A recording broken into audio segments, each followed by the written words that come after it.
I feel like the profit and loss statement can be so misleading if you're not a trained accountant. In today's video, I'm going to walk you through the 3 biggest booby traps I see on a day-by-day basis. Let's get into it. My name is Eddie Hood. I am the CEO of IgniteSpot Outsourced Accounting, and today we are going to rescue you from your profit and loss statement. So without further ado, let's get into the 3 biggest booby traps I see each and every day. Number 1, there is this really wicked thing happening in accounting called accrual or cash basis. So when you pull up your profit and loss statement, it is a document that shows you how much money you made, less all of your expenses, and what is left. But here's the dirty little secret. Accountants have 2 ways of creating the report. There's an accrual basis method and a cash basis method. And if you don't know what you're looking at or how to read it, you're going to have very different results, and that is going to mess you up. Here's a quick synopsis on what you need to know. If it is accrual, this means that you're recording revenue before cash comes in the door. So it's really based off of when you did the work. Let's say we're a construction company and we built a house in May, but the customer doesn't pay us until June. Well, your accountant is going to record that revenue in May. And that is that's really great because it shows performance, it shows when you earned the income, but it doesn't say when you got the cash.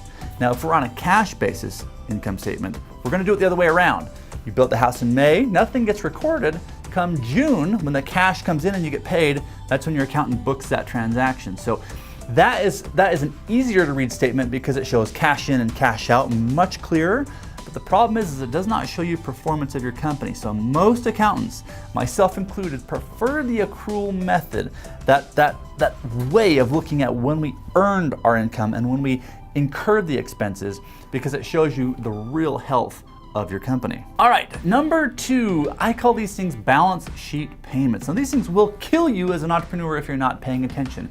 So here's how it works. On a profit and loss statement, most entrepreneurs just think in terms of cash. Cash in, cash out, what's left. And if you've ever been in the unique situation where at the end of a quarter or a period, your accountant gives you this profit and loss statement, and at the bottom it shows a big fat net income, and he says, yay, we're profitable by 100 grand, and you look at your bank account and say, there's not 100 grand there, where the freak's it at?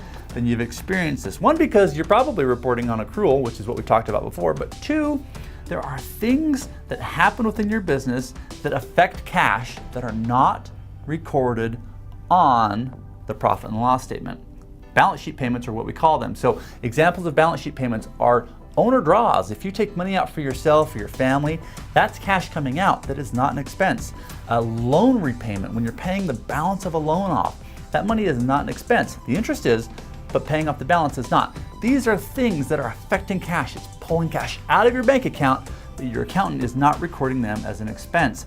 So that will trip you up. Make sure your accountant explains what balance sheet payments you're making. Number 3 is the nightmarishly awful chart of accounts. If you've got this wrong, your chart of accounts will destroy you and your reports, and they will make it so that you cannot sleep at night. I cannot tell you how many times I've gotten into a QuickBooks file, and I go straight to that chart of accounts, and it's 1,000 miles long. There are accounts after accounts after accounts.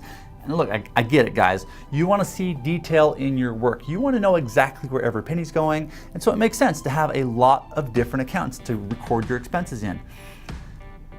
It can really create problems down the road. So for example, let's say you want to, I've actually seen this. You want to track people eating out, the expense of food in your business. And so you might have, instead of just having meals and entertainment as an expense account on your profit and loss statement, I've seen people have meals and entertainment fast food, meals and entertainment sit down restaurants, meals and entertainment catering.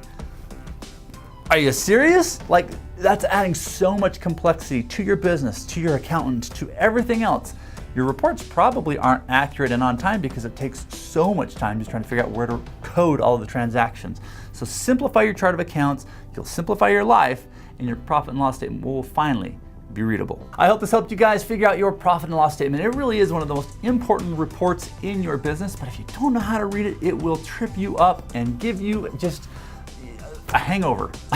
You're gonna get a hangover from reading your profit and loss statement because it is just so mind-bending if it's done wrong. So make sure your accountant tells you if it's cash or accrual, make sure they help you understand what balance sheet payments you're making, and make sure your chart of accounts is simple and readable so that report makes sense.